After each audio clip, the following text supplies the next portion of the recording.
Hi there, I'm Tracy Smith, and this is Here Comes the Sun, a closer look at some of the people, places, and things we bring you every weekend on Sunday morning.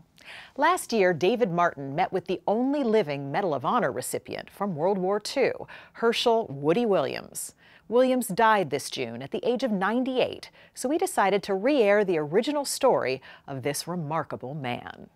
The flag was up, but the battle for Iwo Jima was far from over. There was no protection. We'd run from shell crater to shell crater if we could find one. And finally we hit this long line of pillboxes. Japanese machine guns inside the pillboxes cut down the advancing Marines until Williams' commander turned to him. He said, do you think you could do something with a flamethrower? There's more from their powerful conversation coming up a little later in the show. So that night, about midnight of the first day, over the loudspeaker on the boat or on the ship, they told us we would be going in. And we'd have chow at 3 o'clock and steak and eggs. I've often wondered, why do they give you steak and eggs just before you're going to combat? Condemned man's last meal. I guess that's it. Then Lesley Stahl brings us the unlikely story of lions and tigers and bears, and an emu and a goose, and a donkey and a llama living together peacefully. She's healed and protected more than 600 animals over the last 20 years, from retired racehorses to raucous roosters. As she writes in her book, there are lessons here for our polarized, at-each-other's-throat society, because the creatures on the funny farm live in harmony, no matter how different they are. That's all coming up right here on Here Comes the Sun.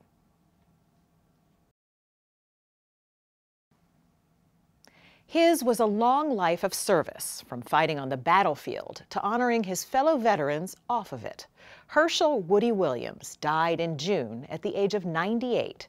Here's David Martin with his story we first brought you last year. Hershel Woody Williams is literally one of a kind. At the age of 97, he is the last living recipient of the Medal of Honor from World War II. But it's the way he lived all those years since that really sets him apart. I felt that I owed back more than I could ever possibly give. He grew up on a farm in West Virginia during the Great Depression. There were 11 born to my family. Only 5 of us survived to adulthood. The attack on Pearl Harbor united Americans as never before in history. After Pearl Harbor, he tried to enlist in the Marines, but was rejected as too short.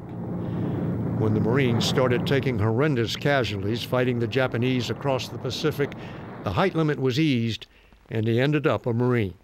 What was your first taste of combat like? Exceedingly scary. In February of 1945, a massive invasion fleet gathered off the Japanese-held island of Iwo Jima. We didn't know that they had 22,000 Japanese on the island. We didn't know that they had miles of tunnel dug out in that volcano.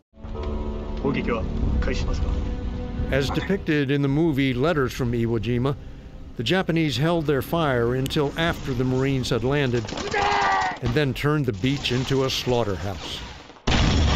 The beach was just full of everything you can think of. Trucks and tanks, just blowing up. More than 6,000 Marines would die. And just stacked them up, like cordwood. Finally, Marines made it to the top of Mount Suribachi for the most famous flag raising in American history. Did you know the flag had gone up? No, I did not. I think I had my head buried in the sand. The flag was up, but the battle for Iwo Jima was far from over. There was no protection. We'd run from shell crater to shell crater if we could find one. And finally we hit this long line of pillboxes, reinforced concrete pillboxes. Japanese machine guns inside the pillboxes cut down the advancing Marines until Williams' commander turned to him. He said, do you think you could do something with a flamethrower? What are you supposed to do with the flamethrower? Put flame in the pillbox so that you would annihilate everybody within that pillbox. With covering fire from 4 riflemen, Williams crawled toward the first pillbox with Japanese bullets ricocheting off his flamethrower. I look up on top of this pillbox and I see a little bit of blue smoke rolling out of the top of it. So I crawled up, got up on top of the pillbox, and here's a pipe that is just about the same size as my flamethrower nozzle. So I just stuck it down and let it go. That was my first pillbox. Williams is credited with taking out 7 pillboxes in the course of 4 hours. That was February 1945. Peace may be restored. When Japan surrendered in September of that year, Williams was on Guam killing time when he suddenly received a summons. You're going to go see the general. And I said, what for? Can't be good news. That's what I thought. I'm scared to death, but I'm following orders, you know. So I walk into the tent, walk up to his desk, and he said, you're being ordered back to Washington. I'd never heard of the Medal of Honor. I didn't know such a thing existed. The boy from Quiet Dell, West Virginia, found himself at the White House, being presented the Medal of Honor by President Truman. I never even dreamed of being able to see a president of the United States. And I'm standing, shaking hands with him. Now, you talk about a scared moment. I was a wreck, I really was. He got over the nerves, but never the responsibility that comes with the medal, especially when he learned that Corporal Warren Bornholtz and Private First Class Charles Fisher, 2 of the riflemen who had provided covering fire during those 4 hours of flaming hell, had been killed. Once I learned that, my whole concept of the medal changed. I said, this medal does not belong to me. It belongs to them. So I wear it in their honor, not mine. They sacrificed their lives to make that possible. Williams learned what that sacrifice meant to their families at an early age. Remember the scene from Saving Private Ryan, where the car drives up to tell a mother her son has been killed in combat? Well, Woody Williams delivered those Western Union telegrams before he joined the Marines. When I handed her the envelope, she just collapsed. As an 18-year-old boy, I didn't know what to do. I didn't do anything. I left because I didn't know what to do. You've done a pretty good job of making up for it. Well, it left a lasting impression on my mind. It made me realize what it costs just to have our freedom and be who we are. He worked for the Department of Veterans Affairs for 33 years. Afterwards, he set up the Woody Williams Foundation to support Gold Star families and designed this monument in their honor. We're in all 50 states. Does that require a lot of travel on your part? We try to attend every dedication and every groundbreaking. Before COVID hit, this 90-something would be on the road more than 200 days a year. Why do you drive yourself like that? At your age, everybody would understand if you begged off. This is my way of making sure that our Gold Star family members are not forgotten. This past April, Charles Coolidge, the only other living Medal of Honor recipient from World War II, passed away. Now you're the last man standing. Yes. Does that add to the feeling of responsibility? Yes, it does. It does. Do you ever wonder why you've been given so long to live? Maybe I'm making somebody else's life a little better, a little more meaningful. Woody Williams has led the most meaningful life possible, although he puts it differently.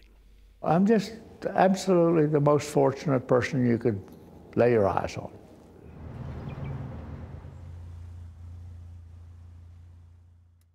We have an exclusive excerpt of David Martin's 2021 interview with Woody Williams a little later in the show. But after the break, we switch gears to a much lighter story on the secret lives of animals.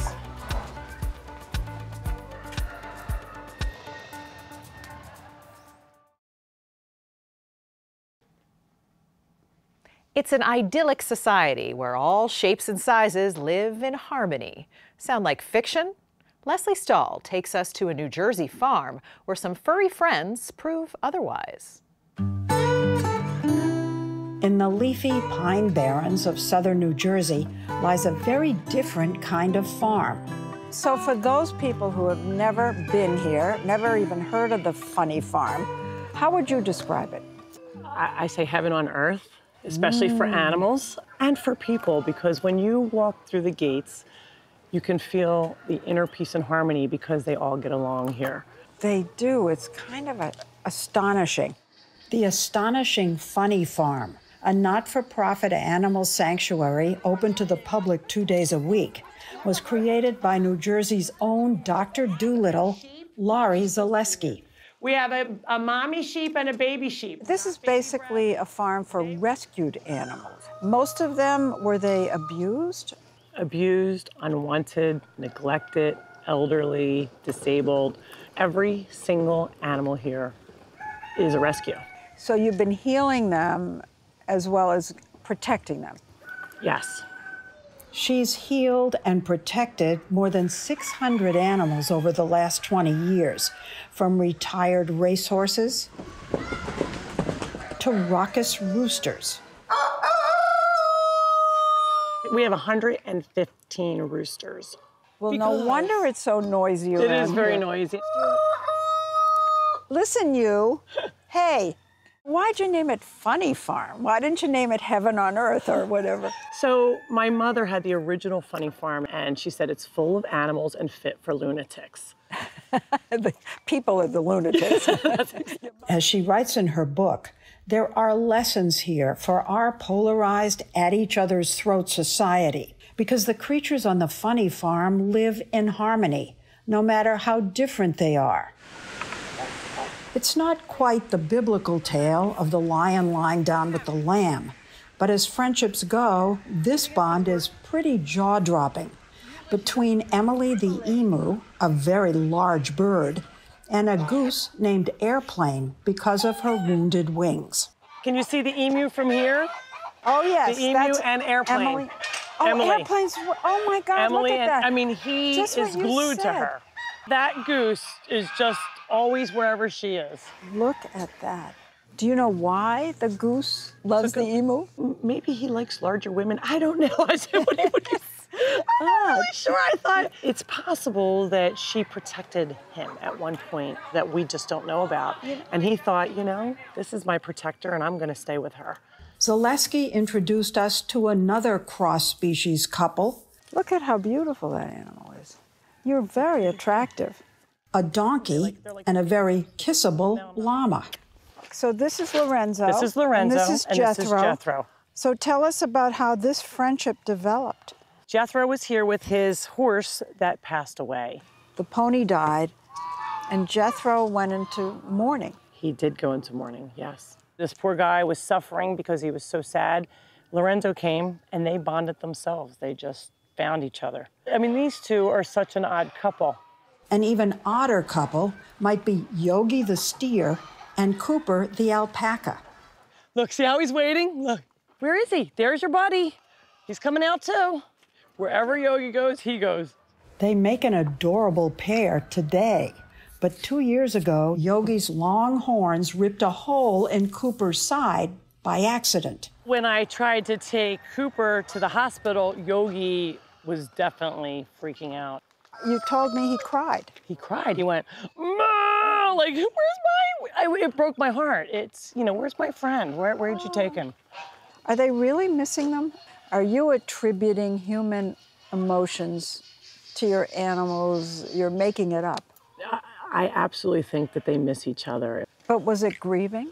I think he was grieving, sure. People say they don't have emotions. They do have emotions. But scientists complain. Scientists, schmientists. What do they know? What do they know? What do they have in their backyard? Exactly. So what's your favorite coupling dogs and dolphins just And have... they play in the water? Yes. Jennifer Holland has collected dozens of stories of unexpected animal affection in Unlikely Friendships, one of a series of unlikely bestsellers. One of my favorites is an iguana with a cat.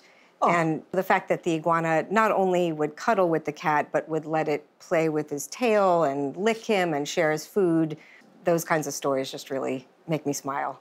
In the course of writing her books, the former National Geographic staffer had some questions. You know, I wanted to know, was there science behind this? Do we understand why this happens? And started looking into it and realized we don't really have one answer because there's so many different contexts, so many different animals.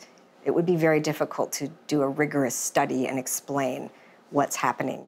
But I wondered if in some of the cases, it's less friendship and more pet owning.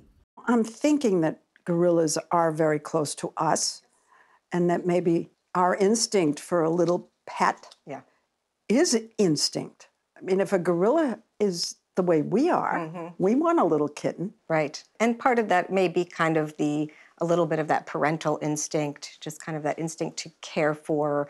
Wanting to mother. Zookeepers often place orphan babies with mothers of another species who are nursing. I asked Holland if the need for protection might come into play. I told her about the goose and the emu. And as you saw them walk along, you thought, oh, she got herself a bodyguard. Yes, and also even with an animal that's blind, another animal may kind of turn into a seeing eye dog and protect that animal and show where the food is and just be the bodyguard, be the helper.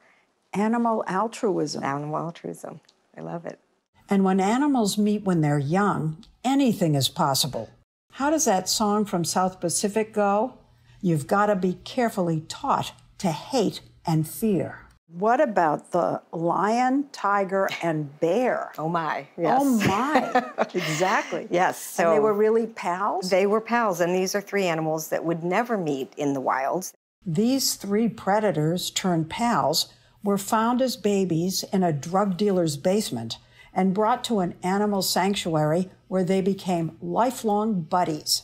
And it just happened that these three found something, again, positive in each other and pal around together. I think you see this in captivity so often because these animals are taken care of, they're not competing for food, they're not stressed, and so they have this luxury of being able to be social with other animals.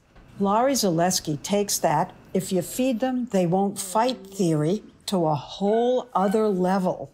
Okay, Lesley, come on in. I want to show you my roommates. Oh. I have 35 animals in my house. Right? Wait a minute. You have 35 animals in your house? What, like what? I have 10 dogs, about 20 cats, a cockatoo who is louder than all of them put together, a chicken. Here's Adele the diva chicken. Wait, she lives here with the dogs? She does. And they don't eat her? They don't eat her, no. You know what comes to mind? Noah. It's like Noah's Ark. Yeah. It's Noah's Ark. Saving animals is what Noah did, really. Yes.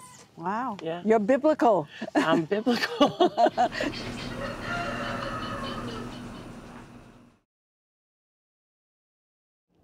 4 hours. 4 hours. That's 4 hours that changed your entire life. Absolutely. Absolutely. We close the show with more from Woody Williams. Stay with us. That other Marines trained me to do. If they hadn't trained me, I couldn't have done that. Welcome back. As promised, here's more from David Martin and Woody Williams' conversation that took place last year. What was your specialty in the Marine Corps? Rifleman. Everybody in the Marine Corps is a rifleman first, and you always have to revert back to that if circumstances dictate. But when we got overseas, I went overseas as a rifleman, and we were a replacement unit. A replacement unit means for all the Marines that were getting killed in these Pacific battles. Right, killed and wounded, you know. So you're in reserve. Yes, and after the first day, you know, the 4th and 5th Division got pinned down, and they just couldn't advance because they had the beaches lined with artillery and mortars to where you just couldn't move. And we lost, depending on who's writing the story, but I've read different figures, but the most prevalent one is we lost 5,000 that day, wounded and killed. So that night, about midnight of the first day, over the loudspeaker on the boat or on the ship, they told us we would be going in. And we'd have chow at 3 o'clock and steak and eggs. I've often wondered, why do they give you steak and eggs just before you're going to combat? Condemned man's last meal. I guess that's it. But we had steak and eggs, and then at 5 o'clock, we're disembarking from the ship. So when we hit the shore, our position was to go up to the first airfield, and that's what we were told. A terrible looking place, but one of the most vivid memories. I'm now the only flamethrower operator left in my company. The two that I'd placed with A, B, and C companies when we first got there were either wounded or killed, and I knew not which. Never have known. I still don't know.